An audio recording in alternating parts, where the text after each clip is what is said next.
Good morning everybody. ഞാൻ ഇന്ന് IELTS class 2 റൈറ്റിങ്ങിനെ കുറിച്ച് സംസാരിക്കാനാണ് താല്പര്യപ്പെടുന്നത്. വാസ്തവത്തിൽ ഇത് തിരഞ്ഞെടുക്കാനൊരു കാരണം നമ്മുടെ കേരളത്തിൽ മാത്രമല്ല ഇന്ത്യയിലും ലോകമെമ്പാടും ഏറ്റവും കൂടുതൽ സ്റ്റുഡൻസ് ഫെയിൽ ചെയ്യുന്ന, അതായത് 7 ബാൻഡ് സ്കോർ കിട്ടുന്നതിൽ നിന്ന് താഴേക്ക് പോകുന്ന ഒരു മോഡ്യൂളാണ് റൈറ്റിംഗ് ടാസ്ക്. അതിൽ ടാസ്ക് 1 ഉണ്ട്. ഇവിടെ ഗ്ലോബൽ ലിമിറ്റ്സിൽ ടാസ്ക് 2 ആണ് ഞാൻ എടുക്കുന്നത്. അപ്പോൾ ഇവർ വരുന്ന പല സ്റ്റുഡൻസും 4-5 പ്രാവശ്യം എഴുതിയിട്ട് വരുന്നുണ്ട്. അപ്പോൾ അങ്ങനെയുള്ളൊരു ഫീഡ്ബാക്കിൽ നിന്നാണ്, അതുപോലെ ധാരാളം കറക്ഷൻ നടത്തിയെല്ലാം മനസ്സിലാക്കിയതിൻ്റെ വെളിച്ചത്തിലാണ് ഞാൻ പറയുന്നത്. പിന്നെ ഓവറോൾ സ്കോറുകൾ ഞാൻ പലവട്ടം പരിശോധിച്ചിട്ടുണ്ട്, നാഷണൽ സ്കോർ.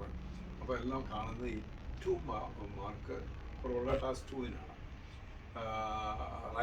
റൈറ്റിങ്ങിനാണ്. അതിൽ ടാസ്ക് 2 ആണ് പിള്ളേർക്ക് ഏറ്റവും ടഫായിട്ട് കാണുന്നത്.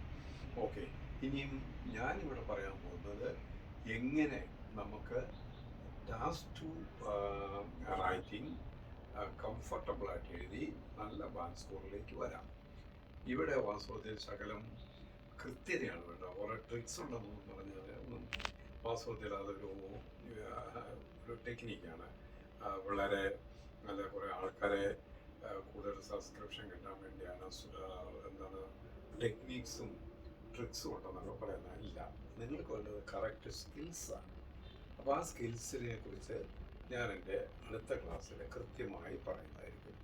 Okay, for time being, bye to all of you. Good day to U.